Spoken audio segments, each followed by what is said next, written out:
The rain in Tacoma always reminds me of tears, silent, imperceptible, endless. Today, it's drumming on the roof of my rental apartment, as if counting down the last days before eviction. 3 weeks. Only 3 weeks left before the bulldozers bulldoze this old house to build another glass anthill for the young and successful, like my son Merritt has become. I look at my hands. They're not what they used to be. The skin is covered in age spots, the veins are swollen, the fingers a little crooked with arthritis. These hands were the ones I used to keep the books at Northwest Construction for 37 years, and in the evenings for another 5 years, punching checks at the supermarket so my boy could wear the same clothes as his rich classmates. Merritt was only 10 when Robert died. A heart attack. Sudden, like a lightning strike on a clear day. My husband was a good man, a simple electrician who dreamed that his son would follow in his footsteps, inherit his tools and clientele. Instead, our boy inherited only insurance, the $120,000 I had invested in his education, against the advice of all our friends and family. "Judy, you're crazy," my sister told me. "Put the money in your pension, save it for a rainy day. The boy can go to a normal school like all normal kids." But I saw the way Merritt looked at kids from rich families, the way he shrank back when someone asked what his father worked as. "My dad was an electrician," he answered quietly, eyes downcast, and I vowed that he would never again be ashamed of his background. St. Patrick's Academy cost $18,000 a year. I worked 6 days a week, often taking extra shifts.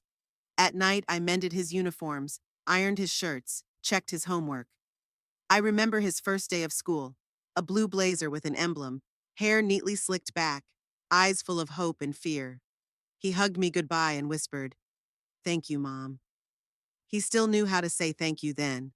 At the academy, Merritt found his place. It turned out the boy had a real talent for math and economics.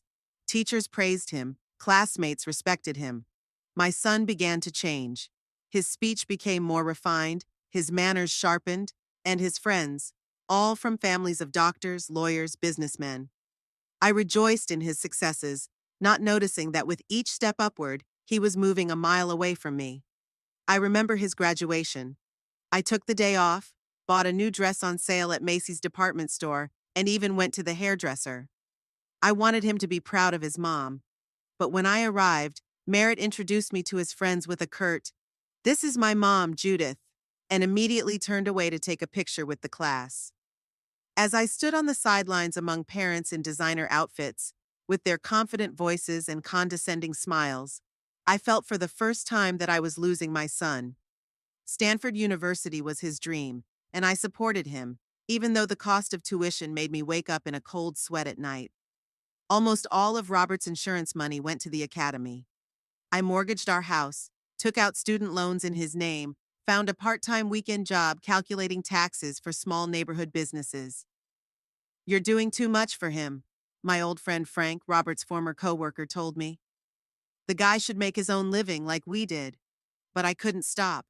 This was my only child, my flesh and blood. What could a mother want less than the best in the world for her son? College changed him even more. When he'd come on vacation, he'd spend hours on the phone with his new friends, and he'd talk to me casually. His eyes turned glassy when I talked about my neighbors or my job. He would crinkle his nose at the smell of the roast I'd been cooking all my life, and ask me to order sushi or Thai food. I tried not to take offense, telling myself it was normal. Young people change, broaden their horizons. I didn't go to his graduation from Stanford. I couldn't afford the airfare and accommodation in California. He said he understood, but I could hear the disappointment in his voice.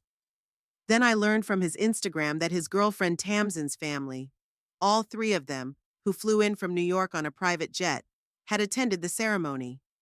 In the photo, they were standing next to Merritt, as elegant as a magazine cover. He looked happy, as if he'd finally found the family he deserved.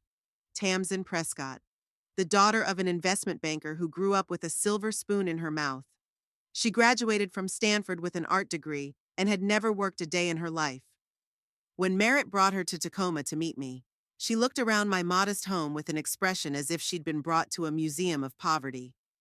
She politely declined my apple pie, citing a gluten intolerance, and sat through the entire meeting checking something on her phone. That's when I first felt my son was ashamed of me. After Stanford, Merritt got a job at a consulting firm in Seattle. His starting salary was more than I was making after 30 years of work. I was proud of him, even though we saw each other less and less. He called once a week, talking hurriedly, always busy with something. When I asked him to come over for dinner, he said his schedule didn't allow it. I'd grown accustomed to settling for the occasional Thanksgiving or Christmas, and even then he was often late and left early. 3 years ago, Merritt and Tamsin decided to get married and buy a house in Tacoma, in the North End neighborhood of the city's wealthiest people. They didn't have enough for a down payment, so my son came to me. "Mom, this is the perfect house," he said, showing me pictures of a huge Victorian mansion overlooking the bay. "Tamsin and I plan to have kids, and there will be room for everyone. Maybe someday for you too when you're older." I sold our family home, where I'd lived for almost 40 years, where every scratch on the door, every crack in the ceiling had a story. Gave Merritt all the money, $280,000, practically everything I had. Moved into a small rented apartment on the outskirts of town. My son was happy, promised it was an investment in our future together. I believed him. And then I had a stroke. A small one, but enough to make my right arm go numb at the most inopportune moments. I started making mistakes in my work. The numbers were confusing. After 42 years of perfect service, I was politely asked to retire.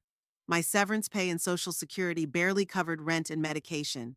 And now this demolition notice. A formal letter on official letterhead informing us that our old building would be replaced by a modern premium apartment complex with mountain views. We, a few elderly tenants, were given a month to find new housing. I called all available options. Even the most modest apartments were beyond my means. Yesterday, I finally made up my mind. I called Merritt and told him I needed to have a serious talk with him. He sounded annoyed. "Mom, I'm going through a very important time at work. I'm getting ready for a promotion. It won't take long, dear. I need your help." There was a pause. I could almost hear him mentally going over his excuses. "Okay," he finally said. "We're having a little dinner with our coworkers tomorrow. You can stop by at 6 before they get here." I looked at my watch. It was 15 past 6. Time to get ready. I put on my best dress, painted my lips, trying not to let my hand shake. I take my cane. After a stroke, it's hard to walk long distances without it. I look at myself in the mirror, a woman of 67, with wrinkles that tell a story of too long a struggle and too short a joy. But I'm still holding myself upright, my eyes still clear. I did everything I could for my only son. Now I need to ask him for help, for the first time in my life. I'm leaving the house. The rain has finally stopped, but the air is damp, heavy. It's 2 buses to Merritt's house and a 20-minute walk. I hope my knee doesn't hurt too much today. I hope my son remembers all I've done for him. I hope he says yes. The bus stops 2 blocks from Merritt's house. I get off, leaning on my cane, and walk slowly down the perfectly smooth tile sidewalk. The North End is a neighborhood for those who have made it, as my son likes to say. Victorian mansions with manicured gardens, brand new electric cars in the driveways, silence broken only by the chirping of birds and the whisper of garden sprinklers. Merritt's house, 3 stories high, with a turret and a wide veranda, stands out even here. Recently repainted in a fashionable blue-gray color, with white trim and black shutters. Immaculate, like everything in my son's life. I walk up the stairs, each step a pain in my knee. I take a deep breath and adjust the collar of my dress before I press the bell. Tamsin, my daughter-in-law, opens the door. She's wearing an ivory silk dress and pearl earrings the size of grapes. She looks me over, lingering on my worn bag and stubby shoes. "Oh, Judith," she says with a strained smile. "Merritt said you'd stop by. Come on in." The hallway smells of lavender and fresh polish. I hang my coat on the sleek coat rack, trying not to notice Tamsin wrinkle her nose when my old coat touches their designer coats. "Merritt's in her office, finishing up some call," she says, leading me down the hall. "We have important guests today, his new boss and a couple co-workers. You won't be gone long, will you?" "No, honey. I just need to talk to my son about something important." The living room is like a magazine picture. Bright, spacious, with French windows overlooking the garden. The sofa, the armchairs, the carpet, everything is new, perfectly matched. Not a single picture of me, not a single thing that reminded me of the house where Merritt had grown up. It's like his life didn't start until after Stanford. Sit down, please, Tamsin says, pointing to the couch. Just be careful with the cane. This couch is from Italy, special order. I carefully lower myself onto the edge of the couch, placing my cane next to it, feeling out of place in this immaculate space. Tamsin disappears into the kitchen, leaving me alone. Merritt appears a few minutes later, tall and trim, wearing a cashmere sweater and khaki pants. His blonde hair is perfectly styled, a look of polite impatience on his face. Mom, he leans over and kisses my cheek. He smells like expensive cologne. I'm sorry I can't take much time.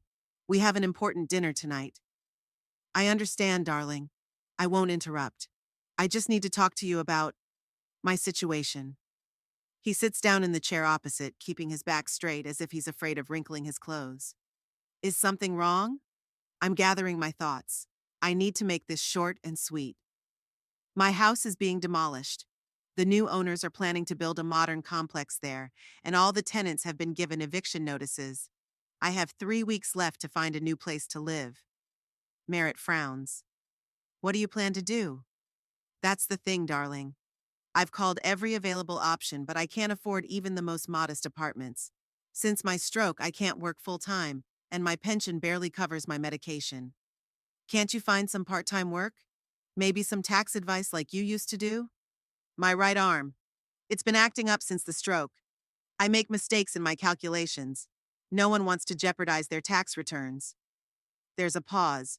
Merritt looks past me, clearly contemplating the situation. I decide to continue. I was thinking, maybe I could stay with you for a while? Just for a few months until I can find affordable housing or negotiate a subsidized apartment. I could help around the house, cook. Merritt stands up suddenly, his face tense. Mom, that's not possible. I realize it's not ideal, but no, you don't understand. His voice becomes harsh. Tamsin and I value our space. I'm at a critical point in my career. I'm on the verge of partnership at the firm. I can't let anything get in the way of that. At that moment, the doorbell announces the arrival of the first guests. Tamsin emerges from the kitchen with a glass of wine in her hand, casting me a worried look. Merritt, it must be the Bradfords. Go open the door. I'll finish the canapes. My son goes to the door and I sit clutching my cane, feeling invisible. I hear greetings, laughter, the sound of expensive shoes on the parquet. A middle-aged couple enters the living room, a man with a graying hairline in an elegant suit and a woman in a black dress with a pearl necklace. They are followed by a young couple, also impeccably dressed. Merritt introduces them as Mr. and Mrs. Bradford, his new manager and his wife, and Alistair and Piper, his colleagues. And this is my mother, Judith, Merritt says in a tone as if apologizing for my presence. She was just leaving. Oh, don't rush on our account, Mrs. Bradford says politely, but her eyes are already studying me with cold curiosity. Merritt, we need to finish our conversation, I insist, feeling my heart beat faster with excitement. My son gives me an annoyed look. Mom, now is not the time. But I have nowhere to go in 3 weeks. The guests exchange awkward glances. Tamsin returns from the kitchen with a tray of canapes, freezing on the doorstep when she senses the tension in the room. What's going on?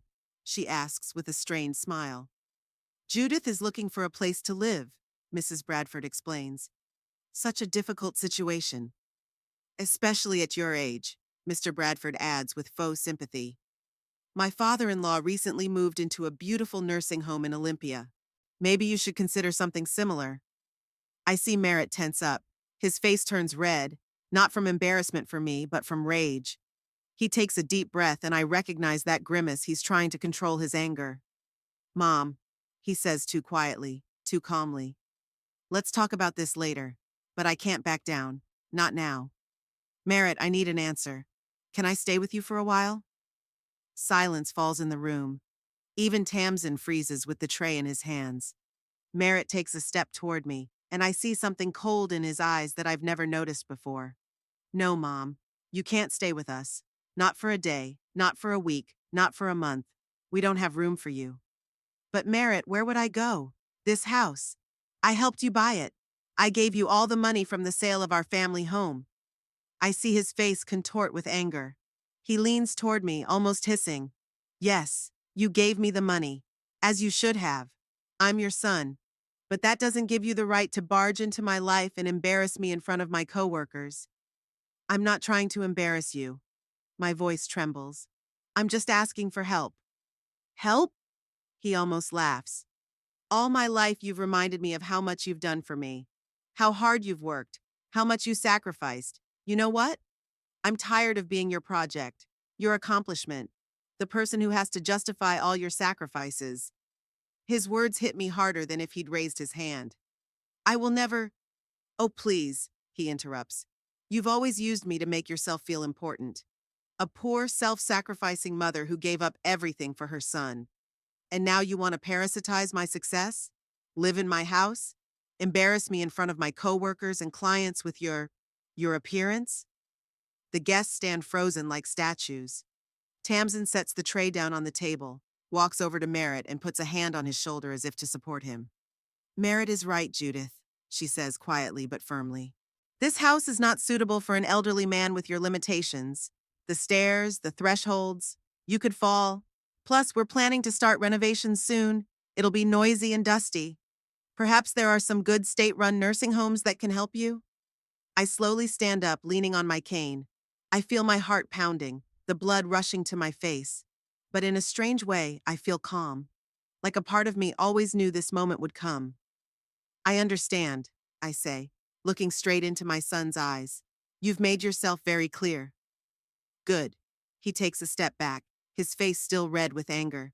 Then we're done. We have company, and I'd like you to leave. Merritt! Mrs. Bradford exclaims, clearly shocked by his rudeness. But my son pays no attention to her. He takes another step toward me and utters the words that will forever remain in my memory. We have no room for you. Get out. There is dead silence. Even Tamsin looks shocked at the cruelty of his tone. I pick up my bag, place my cane in front of me, and slowly head for the door.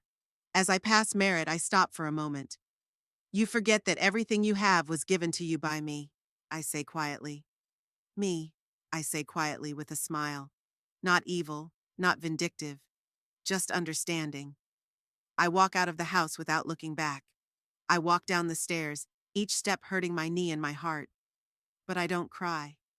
Strangely, I feel relieved, as if the weight I've carried for years, the illusion of a grateful son who appreciates my sacrifices, has finally been shed. I walk down the street past perfect houses with perfect lives. The sun begins to set, coloring the sky orange and pink. The pain in my chest intensifies, my breathing becomes labored. I need to find a place to sit down, to gather my strength. I remember seeing a small motel a couple blocks away. Inexpensive, unpretentious, the opposite of my son's house. It would be a good place to stay for the night, to think about what to do next. With each step, I feel my legs weakening. Black dots flash before my eyes and my breathing becomes shallow. I reach the motel from the last strength. The receptionist, an elderly man with kind eyes, looks at me with concern. Are you all right, ma'am? I need a room, just for one night, I say, trying to get my wallet out of my bag. My hands are shaking, not obeying. Sure, sure. He quickly draws up the paperwork, hands me the key. Number 107, first floor, right down the hall. I thank him with a nod and walk slowly to the door. My hands are shaking so badly that I can't get the key into the lock on the first try. Finally, the door opens, and I step inside and close it behind me. The room is simple, clean, a bed, a table, a chair, a small TV. The window overlooks the parking lot. I put my bag and cane down and sit on the edge of the bed. A fever spills in my chest, rising to my throat. I feel dizzy, my eyes blurring. Calm down, Judith, I say to myself. Breathe deeply. But my body won't listen. Pain spreads down the left side of my body, my arm cramping. I try to stand up to get to my phone, but my legs give out. I fall to the floor, hitting my head on the edge of the carpet. The last thing I see before I pass out is the phone on the bedside table, impossible to reach, and the setting sun through the window, coloring the room scarlet. I return to consciousness slowly, as if I'm floating out of dark water. The first thing I feel is a dull ache on the left side of my body, and the nasty smell of disinfectant. I open my eyes and see a beige ceiling with a crack that looks like a river with tributaries. For a moment, I can't remember where I am or what happened. Then the memory comes back in sharp flashes. Merritt's face, his cruel words, the shame, the pain, the motel. I try to sit up, but my body protests. Suddenly, there is a man beside me, the motel desk clerk, the same old man with kind eyes. Easy, easy, he says, helping me into a sitting position. You passed out. I came to see if everything was okay when you didn't answer your phone call about checking in. Thank you. My voice is hoarse, like I haven't spoken in days. How long was I unconscious? About 2 hours. I wanted to call an ambulance, but I saw in your paperwork that you'd recently suffered a stroke, so I decided to see how you were doing first. I'm a former paramedic, you know. Your pulse was stable, just a stress faint, I thought. Yeah, I guess so, I agree, even though I know it was something more serious than just fainting. I'd hate to go to the hospital. The bills. I can't afford another medical bill. He nods understandingly. If you want, I can get you a tea and a sandwich from our cafeteria. You're not wearing a face. That would be very helpful. When the receptionist leaves, I slowly get up and make my way to the bathroom. The face in the mirror, pale, gaunt, with black eyes, belongs to an old woman. When did this happen? When did I turn into this frail, helpless woman? I wash my face with cold water and return to the bed. My bag is on the nightstand next to me. I open it and pull out a tattered, leather-bound diary, the only expensive thing I've allowed myself in the last 10 years. It contains contact information, passwords, notes, and a small envelope with a safe deposit box key. The receptionist returns with a tray. On it is a cup of hot tea, toast with jam, and an apple. This will raise your sugar a little, he says. My name is Harold, by the way. If you need anything, dial 0 on the phone. Thank you, Harold. I'm Judith. As he leaves, I take small sips of tea, feeling the warmth spread through my body. My mind clears. I need to act. Time is short and I have so much to do. I glance at the calendar on my phone. It's Tuesday. The bank is still open. If I leave in half an hour, I can get there before it closes. Then the notary. I'll get him on the phone. And finally, a call to Quentin. It'll be a long day, but I have no choice. I remember how it all started 5 years ago. Merritt and Tamsin had just gotten engaged, and I was invited to a celebratory dinner at Tamsin's parents' house. A mansion on the shores of Lake Washington, a butler opening the door, champagne in crystal glasses. I was in my best outfit, a dark blue suit bought especially for the occasion. I remember Tamsin introducing me to her parents. This is Judith, Merritt's mother. She's an accountant. Not mother-in-law-to-be, not Merritt's mom. Just Judith, the accountant. As if that was all there was to know about me, my profession, my social status. All evening, Merritt kept his distance from me, chatting with Tamsin's father about golf and investments. And I had to sit next to Aunt Tamsin, who questioned me about my little career, with that special condescending tone that the rich use when talking to those they consider inferior. That evening, I saw Merritt through their eyes for the first time. An ambitious young man from a simple family who had somehow miraculously made his way into their world and was now struggling to fit in. And I, his mother, was a living reminder of the world he was trying to leave behind. I rode home on the bus. Merritt had apologized that he couldn't give me a ride because he and Tamsin were going to stop at a friend's house. On that bus, looking out at the lights of the city at night, I wondered for the first time what would happen next. How far will my son go in trying to distance himself from his past? What would happen when I really needed his help? A week later, I met with Quentin Hurd, a young attorney whom I had once helped with tax issues when he was just opening his practice. We met at a small cafe in downtown Tacoma. Tell me everything from the beginning, Mrs. Flannery, he said, opening his notebook. And I did. About Merritt, about his gradual estrangement, about my fears about the future, about my plans to sell our family home and give the money to my son to buy a new one. You want to protect your interests, Quentin concluded after a long silence. That's reasonable. But you must understand that any legal maneuvers in this situation will be ambiguous from the point of view of family relations.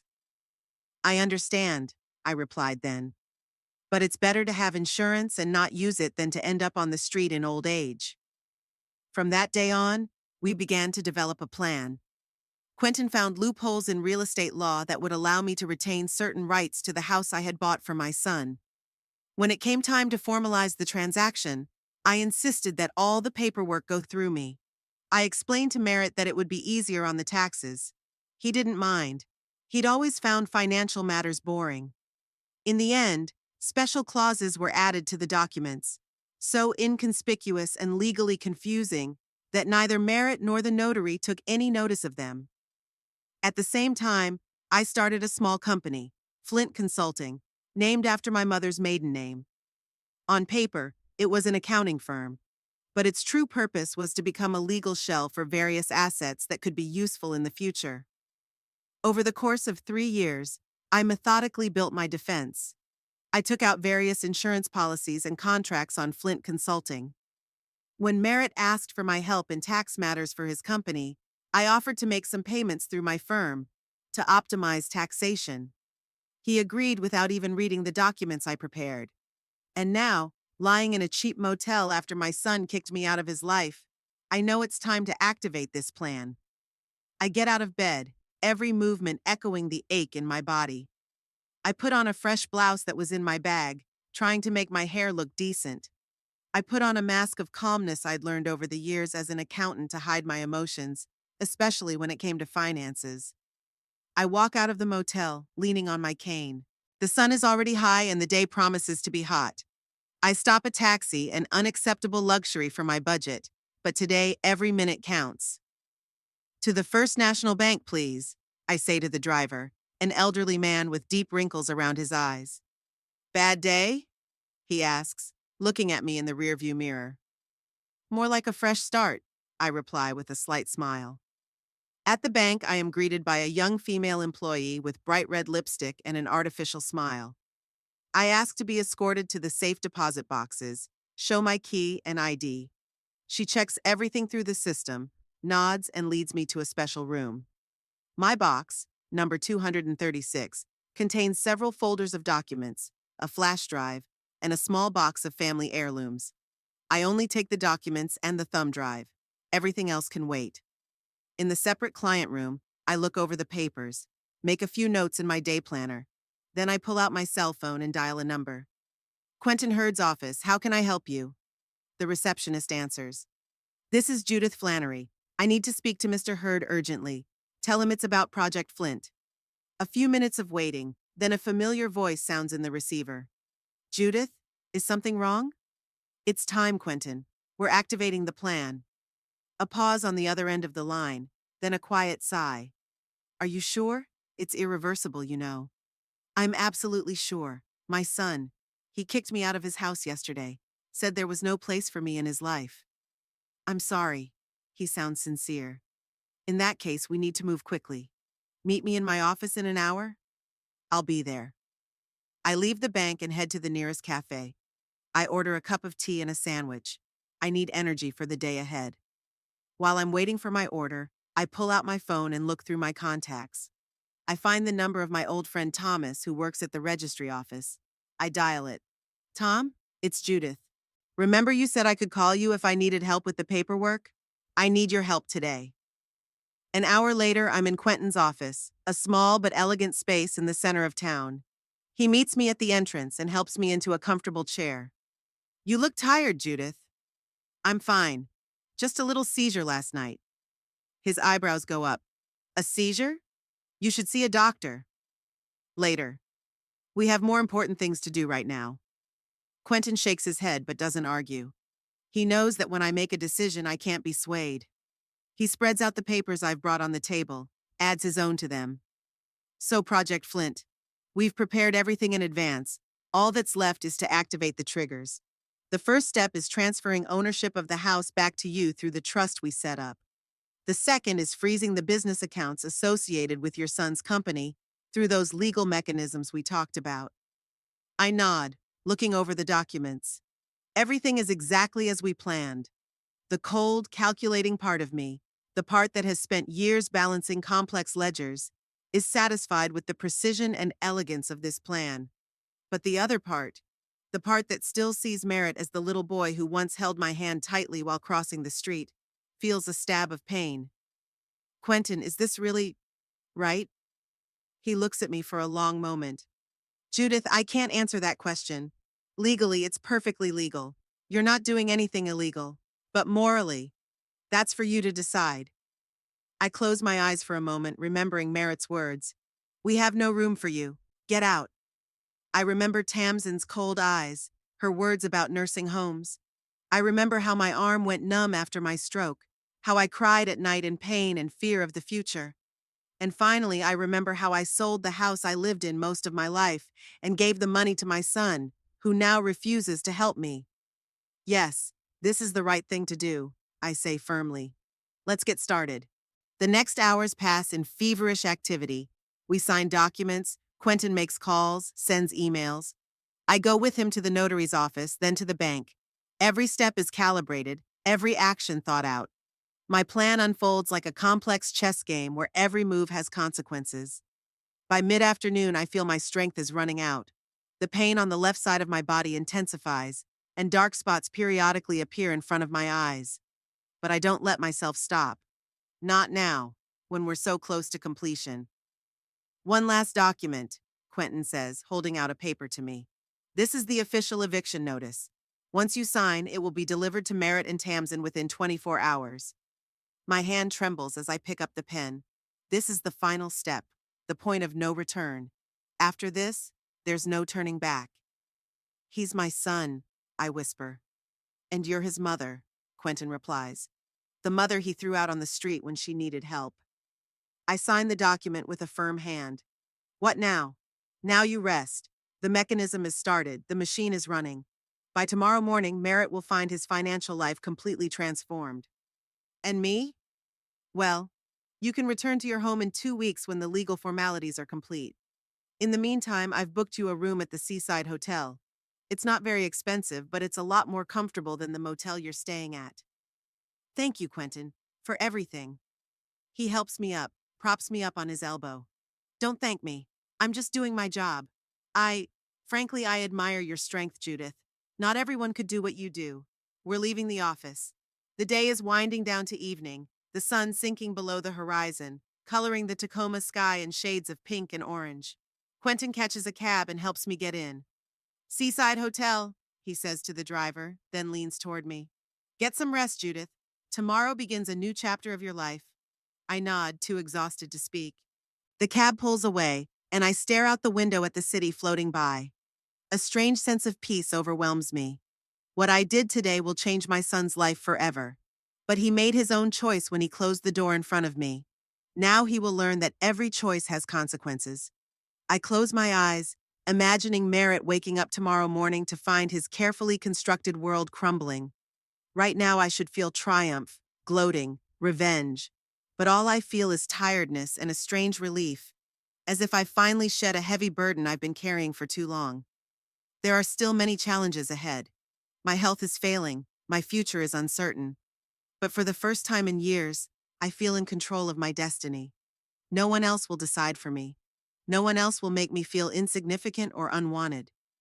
The cab stops at the Seaside Hotel, a modest 3-story building overlooking the bay. I pay the driver and get out slowly, leaning on my cane. The sky over the water is getting darker. The first stars are lighting up. Tomorrow is a new day, for me and for Merritt. Only he doesn't know it yet. The morning at the Seaside Hotel greets me with an unexpected sense of lightness. For the first time in a long time, I wake not from anxiety about the future, but from the soft sunlight streaming through the thin curtains. I ordered breakfast in my room, another unacceptable luxury, but one I could afford today. Quentin has taken care of everything, including a small advance for my future expenses. While I wait for breakfast, I turn on the local news. Almost immediately, I see a familiar face. Merritt. I turn it up. An investigation into alleged financial irregularities at Western Consulting Group. According to our information, several major clients have already contacted the financial police with reports of possible fraud. At the center of the scandal is a rising manager, Merritt Flannery, through whom all suspicious transactions passed. I lean back against the pillows, feeling strangely detached. Quentin's plan is working even more effectively than I expected. All those documents that Merritt had so carelessly signed, all those tax optimization schemes I had devised for him, now they appear in a completely different light. There was no criminality, of course, but to an outside observer, everything looks extremely suspicious. There is a knock on the door. Breakfast has arrived. I thank the waiter and give him a generous tip. As I eat my eggs and toast, I imagine Merritt waking up now. How does he feel seeing his name in the news in this context? What does Tamsin say? And her parents? What do they think of their son-in-law right now? After breakfast, I call Quentin. Everything's going according to plan, he informs me. The banks have already blocked your son's accounts. The registry office has received a notice of retitling of the house. He'll get an official eviction notice by tonight. Isn't there anything he can do to stop it? I ask, suddenly feeling a prick of anxiety.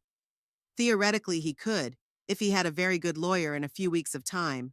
But right now, he's too busy trying to save his career. Besides, all the paperwork is in order. You are indeed the rightful owner of the house and Flint Consulting's assets. What about his company? Won't innocent people get hurt? We're only affecting his personal accounts and contracts. The company as a whole will continue to operate just without your son. With the conversation over, I decide to take a walk along the waterfront. It's a sunny day. The air smells of salt and seaweed. Leaning on my cane, I walk slowly along the wooden planking. There are people around, families with children, couples in love, lonely fishermen, ordinary life that goes on no matter what. I find an empty bench overlooking the bay and sit down, watching the white sails of yachts in the distance. I take out my phone. It's noon. I wonder what's going on with Merritt right now. I could call, find out, but what would I say? Hey son, how do you like my little revenge? My phone suddenly comes to life. An incoming call. Merritt's number. My heart starts to pound faster, but I force myself to breathe steady. Let it ring. Let him feel what it's like to have your calls ignored. A minute later, a message comes through. Mom, please call me back. It's an emergency. Something's going on with my accounts and the company. Another 5 minutes later. Mom, I know you're mad, but this is serious. Please help me figure it out. You're the accountant. And finally, 10 minutes later. They say all my financial transactions went through some company called Flint. Do you know anything about that? I smile bitterly. Of course I'm needed now. Now that his world is falling apart, he remembers his accountant mother. I don't answer. Instead, I open the news app and see that the scandal is gaining momentum. There have already been comments from Western Consulting Group management. They say they are conducting an internal investigation and distancing themselves from any illegal actions by individual employees. At 2 o'clock in the afternoon, Quentin calls.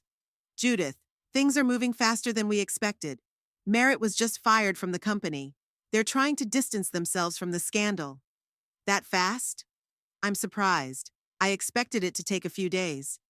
His boss, Bradford, the one who was at the dinner, he was the first one to call for the firing. Apparently, he didn't want his name associated with scandal. I remember Mrs. Bradford's cold eyes, her fake smile. I wonder what she said when she heard the news about her hopeful employee. What about the house? Eviction notice will be delivered in an hour. 7 days to vacate the premises. That's not enough? We could have given you more time, but you were the one who insisted on a strict deadline, remember? Yes, I remember. It was in the days when the pain of Merritt's betrayal was most acute, when I lay awake at night thinking about how he refused to help me.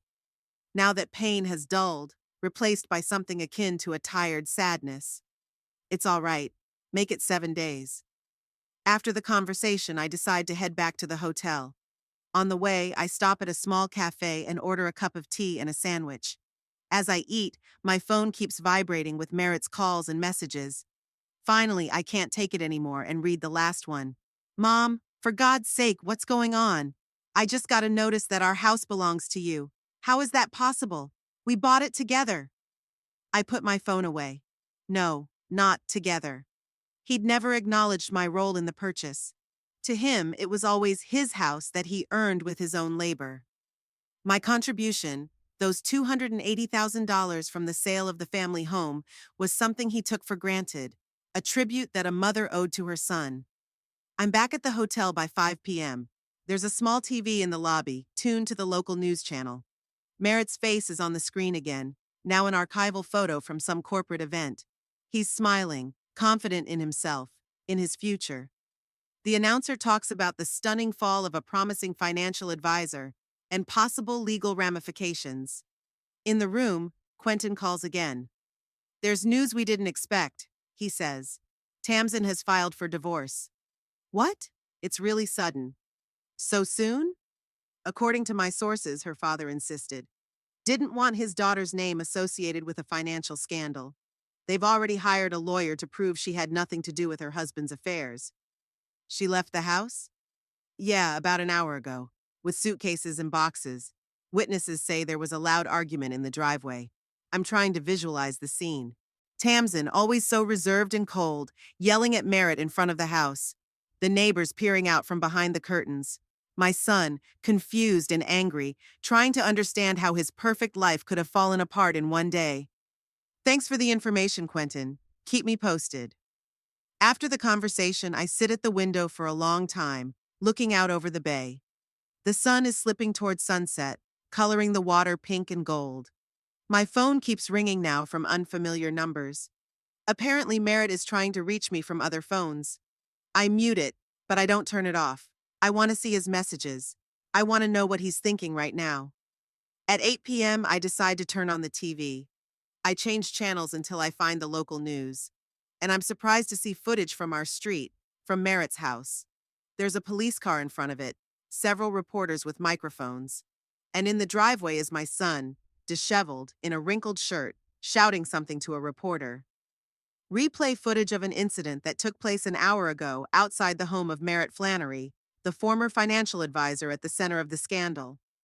After receiving an eviction notice, Mr. Flannery made a scene, threatening reporters and even tried to attack the courier delivering the papers.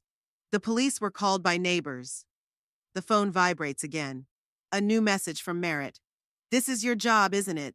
All these years you've been preparing this trap. You ruined my life. I hope you're satisfied. Followed by another. Tamsin left. Said she wanted nothing to do with a loser and a crook. Her father has already withdrawn the recommendation he gave me at the club. I won't be accepted into any decent company in town. And finally, the last one, sent at 9:30. I hate you. You've always been a jealous, petty woman. Couldn't bear to see me succeed without your help. Now you've ruined everything. But I'm not done yet. I'll find a way to get revenge. This message hits me harder than I expected. Without your help? How can he be so blind? Who paid for his education? Who denied himself everything so he could get a prestigious job? Who gave all his savings for a down payment on a house? But even now, in the moment of his downfall, he is unable to recognize the truth. In his eyes, I will always be a jealous, petty woman, not a mother who sacrificed everything for him. At 10 o'clock comes the last message from Merritt. I found out from the lawyer that you used loopholes in the contract to buy the house, that you created a shell company through which you conducted my transactions. How could you do that to your own son? What have I done to you to deserve such hatred? I look at those words and feel a strange mixture of triumph and sadness. He still doesn't understand, still sees himself as a victim, doesn't see the connection between his get out yesterday and today's collapse. The phone's ringing. Quentin. Judith, I have some breaking news. Tamsin has filed for divorce on the grounds of insurmountable differences and financial mismanagement by her spouse. She's demanding 0% of the joint assets and insists that all debts should stay with Merritt. Sneaky move, I remark. She knows there are no assets left, only debts. Exactly. Her lawyers have already contacted our firm to confirm that she has no claim to the house. In fact, she's distancing herself from anything to do with your son. What about him? Spent the last 2 hours at the police station. He's been released on his own recognizance. The courier didn't press assault charges, but Merritt's in a very unstable state. One of my people watched him come home and start, well, smashing things. Oh my God. I imagine my son, always so reserved, so concerned about his image, smashing vases and knocking over furniture. He needs help. Judith. Quentin's voice becomes serious. I understand your maternal feelings, but now is not the time to interfere. He's angry, he's not himself. It's best to stay out of it until things settle down. You're right, of course. After the call, I sit in the dark for a long time, listening to the sound of the surf outside the window. What have I done? I wanted to teach Merritt a lesson, to make him feel what I felt: helplessness, betrayal, fear of the future. But haven't I ruined his life completely? No.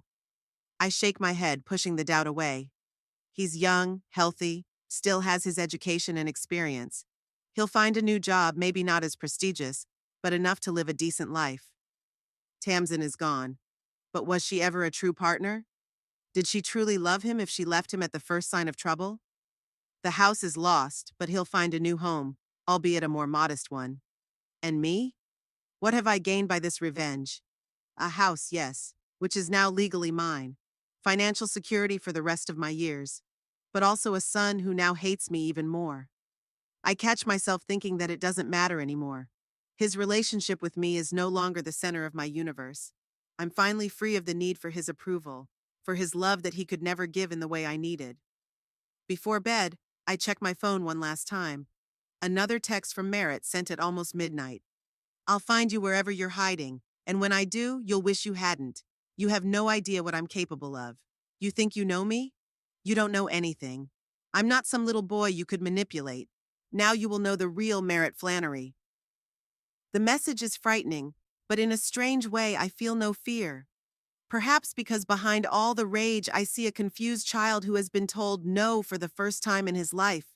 He's screaming and stomping his feet like a toddler who's had a toy taken away. I turn off my phone and go to bed. Tomorrow is a new day. A day in which my son will face the consequences of his decisions and actions for the first time. A day in which I will begin to build my life anew, without looking back. Before I fall asleep, I remember his words. We don't have room for you. Get out. They no longer hurt. Now they are just words that set in motion the machinery of justice, a mechanism I created with my own hands. And outside the window, life goes on, the waves crashing against the shore, the wind rustling the leaves, the stars shining in the night sky. And somewhere out there, in the big empty house, my son realizes for the first time that everything has its price. Even words thrown in anger by a mother who gave him everything she had. Hospital ceilings are a particular shade of white, not pure, not radiant, but a kind of dull yellowish cast, as if faded by someone else's pain. I've been staring at this ceiling for 13 days now, counting the cracks and stains, trying to regain control of the left side of my body, which now barely obeys me. The stroke happened the day after Merritt's collapse, suddenly, like a lightning strike. I was eating breakfast in the hotel restaurant, watching the morning news about the financial scandal involving my son, when the room suddenly started spinning. I remember the terrified face of the waitress, the sound of falling dishes, someone's shout of, "Call an ambulance," and then darkness. I woke up here, in the intensive care ward of St. Catherine's Hospital, with tubes in my nose and arm, to the measured beeping of instruments. Dr. Ahmed, a short man with kind eyes and a graying beard, explained the situation unvarnished. The second stroke, more severe than the first. Significant damage to the motor function of the left side of the body, the need for long-term rehabilitation. You're lucky, Mrs. Flannery, he said, looking at my chart. Cognitive function is intact. Speech, memory, thinking, everything is fine. But you'll need help with your daily activities. I don't have anyone, I replied then, remembering Merritt's face contorted with anger. That's not a problem, the doctor smiled. There are social services, foster nurses. We'll figure something out. At that moment, I didn't bother to tell him that I now had a house and the means to hire a caregiver. It seemed unreal, like a story from someone else's life.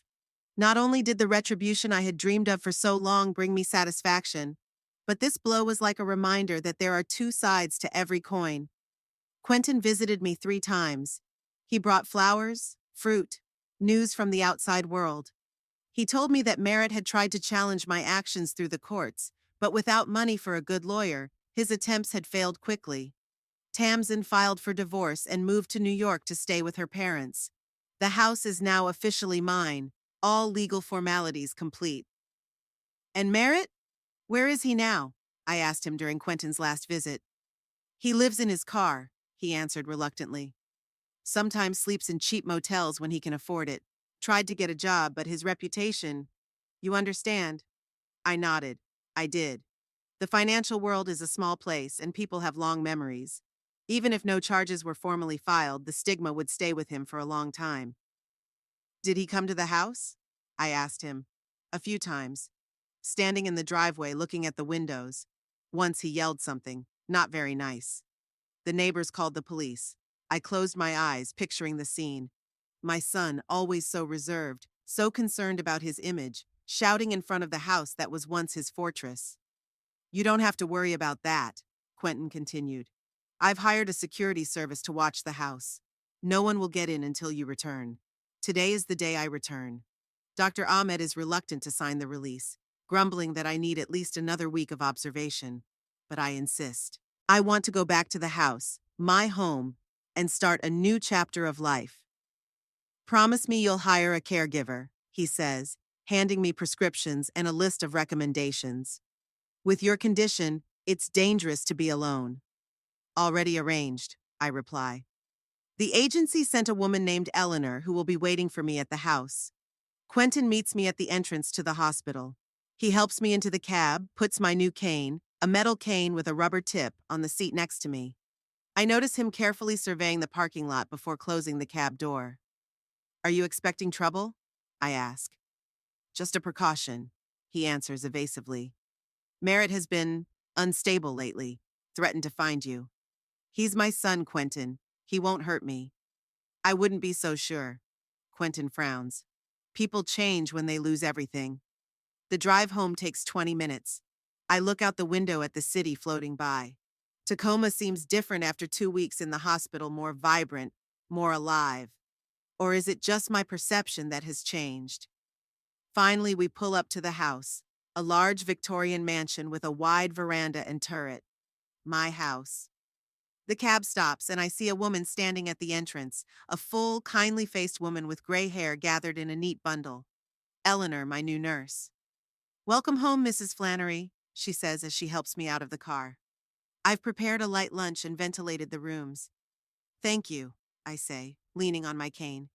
You can call me Judith. I walk up the stairs, each step a small victory over my unruly body. I step inside and freeze. The house looks different than I remember. Some of the furniture is gone. Some of the walls have strange marks, as if someone had hit them with a heavy object. Your son made a little mess before the eviction, Quentin explains, noticing my gaze. We replaced the most damaged items, but some of the marks remain. I walk slowly through the first floor, surveying my new possession. Living room, dining room, kitchen, library. Everywhere traces of former luxury mixed with signs of recent chaos. The broken mirror in the hallway had been replaced, but the frame was the same. The dining room had a new table, but the chairs were old, with scratches on the backs. Is he really that angry? I ask, running my hand over the scratched wood paneling. It was impressive, Quentin answers with restraint. Luckily, the police arrived quickly, or there wouldn't have been much left of the house. I go up to the second floor with Eleanor's help. The destruction is even more visible here. In the master bedroom, the one Merritt and Tamsin had occupied, the curtains are torn, and there are marks on the walls, probably from a fist or a heavy object. There were shards of what had once been a vase or a lamp on the floor. We didn't have time to clean it all up, Eleanor apologizes. But your room is in perfect order. I prepared it especially for you. She leads me to the next bedroom, a smaller but cozy one with windows overlooking the garden. The furniture here is new, simple, functional, adapted to a person with limited mobility. An adjustable bed, a comfortable armchair, handrails in the adjoining bathroom. It's beautiful, I say, sitting down on the edge of the bed. Thank you both. I'll leave you to rest, Quentin says. Tomorrow I'll bring the rest of the documents. Eleanor knows how to contact me if you need anything. When he leaves, I ask Eleanor to bring me a cup of tea. Left alone, I go to the window and look out at the garden, neglected but still beautiful, with tall trees and rose bushes now in full bloom. Beyond the fence is a quiet street. A few parked cars, including a black sedan in which someone seems to be sitting. A security service hired by Quentin? Suddenly, I notice a familiar figure walking slowly down the sidewalk, A tall man in a rumpled suit with slumped shoulders and uncombed hair. Merritt. He stops in front of the house, looking up at the windows. Even from this distance, I can see how he's changed in 2 weeks. Slightly thinner, gaunt, lost the gloss that has always been his trademark. I back away from the window, not wanting him to see me. But something compels me to keep watching from behind the curtain. My son stands motionless for a few moments, then slowly walks toward the gate. A security guard in a black sedan immediately gets out of his car and heads toward him. They talk. I can't hear the words, but I can see Merritt gesturing, pointing at the house, at himself. The guard shakes his head, crosses his arms over his chest, an unyielding barrier between Merritt and his former life. Finally, my son turns and walks away, slouching even more. I stare after him, feeling a strange mixture of triumph and pain. He is my child, flesh and flesh of my flesh, and yet he is a stranger who has caused me so much pain. Eleanor returns with tea and sandwiches. I saw him, she says, setting the tray on the table. Your son. He comes often. Have you talked to him? I ask, sitting down in the chair. Once. She pours tea into a cup. He wanted to know when you were coming back. I told him I had no right to give out such information. He got very angry, shouted that it was his house, that you'd stolen it from him. And what did you say? Nothing, she shrugs. Close the door. Mr. Hurd said not to engage in conversation with him and to call security right away if he insisted. I nod, sipping my tea. It's hot and sweet, not the kind I usually drink, but it's just what I need right now. The evening passes in quiet chatter. Eleanor helps me take a bath, a humiliating but necessary process given my condition. Then dinner, light, as Dr. Ahmed recommended, and pills, 6 different kinds, each with a different purpose. Before going to bed, I step out onto the balcony of my new bedroom. The air is fresh, lightly scented with roses from the garden. There is a full moon in the sky, casting a silvery light on the surroundings. Somewhere in this city, my son is probably sitting in his car, trying to sleep in an uncomfortable seat, or in some cheap motel, counting his remaining money. Lonely, abandoned, lost everything. Just like me 2 weeks ago. In the morning, I'm awakened by the phone ringing. Quentin. Judith, don't be alarmed, but we have a problem. Security spotted someone trying to break in through the back door last night. Merritt? Probably. Cameras picked up a man who looked like him. Luckily, the alarm went off and he got away. I beefed up security and contacted the police. They're patrolling the neighborhood. He won't hurt me, Quentin, I repeat, though I'm not as sure as I used to be. It's better to be safe. I'll be there in an hour with the paperwork. Please don't open the door to anyone but me and the guards. I have breakfast with Eleanor in the kitchen. She tells me about her children, 3 sons, all grown up, all in different cities. One is a doctor, another an engineer, the third a teacher, all successful, all grateful to their mother for her sacrifices. You're lucky, I say, stirring my oatmeal. My son is not the most grateful person. Children are different, she replies philosophically. Sometimes the most gifted are the most ungrateful. They think they're owed everything just for existing. Exactly, I nod, surprised by her insight. That's exactly what he thinks. After breakfast, Quentin comes in with a folder of papers. We sit in the living room, discussing the details of my new financial situation. The house is all mine, no encumbrances. Flint Consulting is mine too, with enough assets to live comfortably for many years. What about Merritt? I ask. What's going to happen to him? Quentin shrugs. He's young, healthy, educated. He'll find a job, maybe not in finance, but something suitable. He'll start over. No money, no connections, no reputation. I shake my head. It's not going to be easy. Like it wasn't easy for you when he kicked you out of the house? Quentin reminds me. Justice is sometimes bitter, Judith. After he leaves, I decide to go out into the garden for the first time in a long time. Eleanor helps me down the stairs, patiently supporting me under her elbow. There's a small gazebo with comfortable chairs in the garden, the perfect place to relax. I sit down, enjoying the warmth of the sun on my face. Suddenly, I hear a noise at the gate. I turn my head and see Merritt trying to squeeze past the guard. He looks even worse than yesterday, his clothes dirty, his face stubbled, his eyes red, probably from sleep or alcohol. Mom, he yells, spotting me in the gazebo. I know you're in there. Talk to me. Eleanor immediately comes between us like a protective barrier. The guard grabs Merritt by the arm, trying to pull him away from the gate. Go away, Mr. Flannery, he says firmly. You have no right to be here. This is my house, Merritt shouts, his voice breaking into a shriek. You stole it from me, Mother. You ruined my life. I look at him blankly. What can I say? That it's his own fault? That he got what he deserved? That the mother he kicked out was just showing him the true cost of what he did? Please! His tone suddenly changes, becoming pleading. Mom, please talk to me. I'm sleeping in a car. I don't even have money for food.